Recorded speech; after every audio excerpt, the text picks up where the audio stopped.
اعوذ باللہ من الشیطان الرجیم بسم اللہ الرحمن الرحیم السلام علیکم ورحمۃ اللہ وبرکاتہ۔ الحمدللہ، سب تعریفیں اللہ ہی کے لیے ہیں۔ الحمدللہ، سب تعریفیں اللہ ہی کے لیے ہیں۔ ہر خوبی و کمال جس کا ظہور اختیار کی عنایت جہاں پرور کا اعتراف کرے۔ رب جو مرتبہ کمال تک پہنچنے والا ہے۔ رب مصدر ہے، اس کا معنی ہے تربیت، اور تربیت عربی میں کہتے ہیں کسی چیز کو اس کی ازلی استعداد اور فطری صلاحیت کے مطابق آہستہ آہستہ مرتبہ کمال تک پہنچانا۔ اللہ تعالیٰ کی بے شمار نعمتوں سے منعم الیہ کے اعتبار سے اعلیٰ ترین نعمت تربیت ہے۔ اس لیے حمد کے فوراً بعد اس کا ذکر فرما کر حامد کو یہ یاد دلایا جائے کہ جس کی تو حمد کر رہا ہے وہی ہر حمد کے لائق ہے، کیونکہ اسی نے تجھے ضعیف و توانائی، جہالت و بے بسی کی حالت سے نکال کر اس منزل تک پہنچایا۔ رب العالمین، سارے جہانوں کا رب۔ عالمین عالم کی جمع ہے، یہ ماخوذ ہے علم سے، بامعنی علامت و نشانی سے، کیونکہ ہر چیز اپنے پیدا کرنے والے کا پتہ دیتی ہے۔ نیز اس میں اس لطف و نکتے کی طرف بھی اشارہ ہے کہ اسلام کا خدا کسی خاص قوم، نسل اور وطن کا خدا نہیں، تاکہ اس کی نوازشات کسی خاص قوم، نسل کے ساتھ ہی مخصوص ہوں، بلکہ اس کی ربوبیت کا رشتہ کائنات کی ہر چیز کے ساتھ یکساں ہے، اور اسی لیے اس کے لطف و احسان کے سب مساوی طور پر حقدار ہیں، بشرط یہ کہ وہ اس کے احکام کی بجا آوری سے اپنے آپ کو اس کا اہل ثابت کر دے۔ الرحمن الرحیم، بہت ہی مہربان، ہمیشہ رحم فرمانے والا۔ الرحمن الرحیم کی تفسیر ہم بسم اللہ الرحمن الرحیم میں پڑھ چکے ہیں۔ مالکی یوم الدین، مالک ہے روز جزا کا۔ مالک وہ ہستی ہے جو اپنے ملک میں جو چاہے کر سکے۔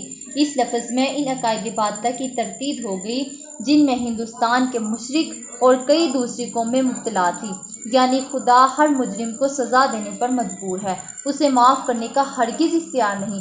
قرآن نے فرمایا وہ مالک مختار ہے، وہ ہر چیز، جن و انس سب اسی کی ملکیت ہے، جس سے چاہے ان سے سلوک فرمائے۔ اگر مجرم کو سزا دینا چاہے تو اسے کوئی روک نہیں سکتا، اور اگر بخشنا چاہے تو اسے کوئی ٹوک نہیں سکتا۔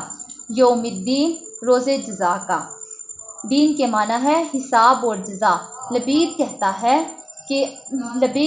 ہے کہ ثواب و عذاب کی تعبیر لفظ دین سے کی تاکہ پتہ چلے کہ یہ ثواب و عذاب بلا وجہ نہیں، بلکہ اس کے اپنے اعمال کا طبی ثمر ہے جس سے مفر نہیں۔ مقصد یہ ہے کہ انسان گناہوں کی لذت میں کھو کر ان برے نتائج سے بھی بے خبر نہ ہو جائے کہ رونما ہو کر رہیں گے، اور اپنی عمر ناپید اور اس کی فنا پذیر راحتوں اور عزتوں پر مغرور ہو کر اس کے دن کو نام بھول بیٹھیں، جبکہ انصاف کے ترازو میں اس کا ہر چھوٹا اور بڑا نیک عمل بد تولا جائے گا کہ وہ عادل ہے۔ حق تو یہ ہے کہ عدل کے بغیر اس کی صفات ربوبیت رحمت کامل ظہور ہی نہیں ہو سکتا۔ کان کھول کر سن لو، وہ دن آنے والا ہے جب ستوت و جبروت کے سب موہوم و پیکر مٹ جائیں گے، اکڑی ہوئی گردنیں جھک جائیں گی، ظاہر و باطن میں اس کی نافرمانی ہوگی، اور حقیقی فرما روا ہے۔ کتنی افسوسناک حقیقت ہے کہ وہ امت جس کے دین کی بنیاد عقائد ہے، روز جزا پر ایمان لانا ہے، میدان عمل میں اس کے غالب اکثریت میں اس ایمان کا کوئی اثر محسوس نہیں کیا جاتا، وہ روز حساب اور مکافات عمل کے قانون سے یوں غافل ہے کہ گویا کسی نے انہیں یہ بات بتائی ہی نہیں۔ ایاک نعبد، ہم تیری ہی عبادت کرتے ہیں۔ ایاک نعبد، ہم تیری ہی عبادت کرتے ہیں۔ عبادت کیا ہے؟ آپ کو لغت و تفسیر کی ساری کتابوں میں اس کا یہ معنی ملے گا، یعنی حدود عبادت، ہاتھ باندھ کر کھڑے ہونا، رکوع اور رکوع کے بعد ہاتھ چھوڑ کر کھڑے ہونا، سجدہ اور اس کے بعد حالت التحیات میں دو زانوں سج بیٹھنا، سلام کیے کرنا، دائیں اور بائیں منہ پھیرنا، یہ سب عبادت ہے۔ اگر عبادت صرف تزلزل و انکسار کے آخری مرتبے کا نام ہے تو یہ آخری مرتبہ سجدہ ہی ہے۔ تو کیا یہ باقی چیزیں عبادت نہیں ہیں؟ اس کا تصور بھی نہیں کیا جا سکتا کہ اگر یہ ساری چیزیں متعلقاً عبادت ہے تو اگر کوئی شاگرد اپنے استاد کے سامنے اور اگر کوئی بیٹا اپنے باپ کے سامنے دو زانو ہو کر بیٹھتا ہے یا ان کی آمد پر کھڑا ہو جاتا ہے تو کیا یہ کہنا درست ہوگا کہ اس نے اپنے استاد اور باپ کی عبادت کی اور ان کو معبود بنا لیا؟ حاشا و کلا!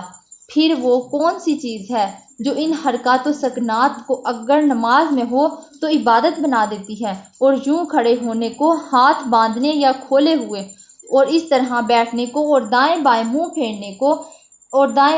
پھیرنے کو تذلل و انکسار کے آخری مرتبے پر پہنچا دیتی ہے؟ اور اگر یہی امور نماز سے خارج ہوں تو نہ ان میں غایت خضوع ہے اور نہ ہی عبادت متصور ہوتی ہے۔